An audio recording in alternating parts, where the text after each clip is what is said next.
music teacher when speaking to our foundation audiences, and provides a motivating and inspiring message of the power of music for health and well-being.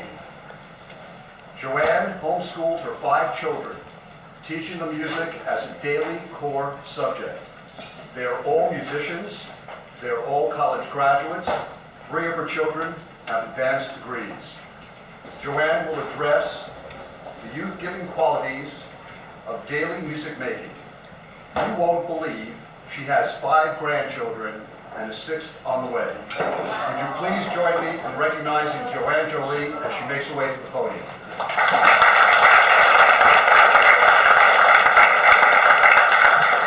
Thank you so much. It's a huge honor to be in this position.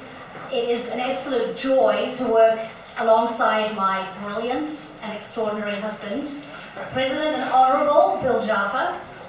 And I want to publicly recognize all of our board members, David Schatz, Diana Witt, David Reeve and Kurt Kleiner. I am so proud to work alongside all of you as well. I'm going to start by telling you the root of my passion for music. When I was a young teenager, I came to a crisis point in my life. I seriously considered whether I even wanted to live anymore. I was in my room sobbing, but I took a pen and a paper and I started to write down my thoughts, and then I became absorbed in the words. And I started turning them into lines that ended in rhymes.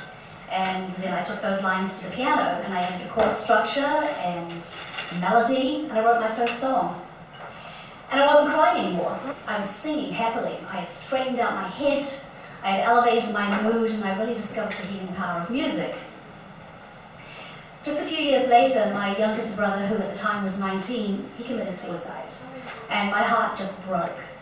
And so as I struggled through that terrible grief, I also felt this overwhelming gratitude that I had had this beautiful, magical music that could just carry me away from my problems. It's a place that I could find comfort, a place that I could express myself in a way that was positive and constructive. And I thought to myself at the time, if only Gregory had had music, maybe he'd still be alive. And since then, music has just been a driving force in my life. The first part of our mission statement relates to children. Thousands of years ago, Plato said, "I will teach the children music, physics, and philosophy, but the most important is music because in the passions of the arts are the keys to all learning." And that is as true today as when he said it. And it's evidenced by just a mountain of statistical data that shows the critical importance of a music education to the outcome of children, not just academically, but emotionally as well. Part of that is because of the journey that music takes them on, and here's how it goes. They get started, and generally they're pretty enthusiastic, and so that drives them along to practice, and then they make progress, but eventually, inevitably, they hit a wall. They run into a plateau, and those are really hard for children, they're just not feeling the fun of it anymore, it's more work than they thought. But there's the first lesson. They're going to stay faithful to their commitment to practice. Music students have to learn how to repair mistakes. When you make a mistake and you repeat the mistake, eventually it sounds correct and you just don't even know you're making a mistake anymore. So when the mistake is pointed out, you have to go through an extremely tedious process of analyzing, repairing, and then completely eliminating from your memory so that you never ever make that mistake again. To play music, you have to focus. Notes, fingering, timing, phrasing, dynamics, all of these things going on at a high level of concentration for a sustained period. And then, of course, there's the annual recitals where a child has to get up on the stage in front of a room full of strangers at great risk of embarrassment. And they have to overcome very, very powerful emotions like fear and anxiety and get through their task. And when they do that, they get through the task and they play that piece of music, they're empowered because they know that they can do something difficult and stay in control of their emotions. So children that learn all these lessons have tools that they need to apply to whatever they want to do in their life successfully. So the second part of our mission statement relates to adults. So this is really exciting stuff. New scientific studies are showing the benefit for adults of playing music every day. It puts you into a state of relaxation that impacts you at the DNA level. Your blood pressure is lowered. Bill was talking about HGH. That's everywhere now. That's the human growth hormone, which helps to reverse damage from stress and fight the signs of aging. that is raised naturally when you play music and you go into that relaxed state. It fortifies the immune system, fights depression, a whole host of things. Neurologists are on the cutting edge of all of this. Last year I spoke with a neurologist in Virginia who was also a music therapist. He had a patient who had a stroke. Now she could comprehend, but she couldn't say a word, so she went through 20 consecutive months of traditional speech therapy, at the end of which she still couldn't say a word. So Dr. Jolee applied his music therapy in which she participated. It's a very, very simple thing where they tap into the singing part of the brain and rhythm. So with her good arm, on her not so good arm, she would tap out a very simple sentence. I want a glass of water, just back and forth on I think a minor third. 4 weeks later, she's talking in 4 sentences. They've removed the music and she was speaking. Dr. Jolee said, some people say to me, this is a miracle. And he says, indeed it is. It's the power of music. Another neurologist I'm following, her name is Hannah Plady.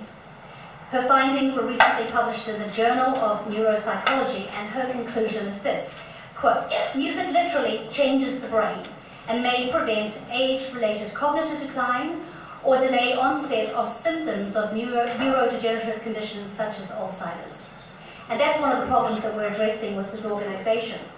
The baby boomer generation, many of us, is living longer than previous generations, and into our later years, we're carrying these chronic conditions like Alzheimer's and Parkinson's, severe depressions and anxiety disorders, but music counters the impact of all of these things. Literally firing up the brain in ways that nothing else can, and creating new neural connections, and essentially rewiring your brain. And this is what neurologists are documenting right now. Now let me talk about our vision. Not far from here is Sunshine Acres. It's an orphanage. And this evening, Sunshine Acres is represented by Jeremy and Bethany Martin. Would you guys stand up, please? Where are you? There they are, back there. Please applaud them for the work that they do. And thank you for being here. They provide a loving structure for these children that have already been hurt so terribly in their young lives. And in your program, you'll see images of some of the children that have applied for music lessons. Here's what some of them said. If you look at the pictures, Zamara, she said, I love the piano, I think I can do it. And you've got Kyle, he says, I have always wanted to play the guitar. Well, because of you guys being here tonight, these children are going to get their lessons and they're going to get a chance at even a better outcome for their lives. Thank you so much. Next, we have adopted a village in the Philippines. It's the village of Alvi Manshot. And Alvi, my dear friend, is with us tonight. Alvi, please stand up. She's very shy, she doesn't like this, but please applaud her too.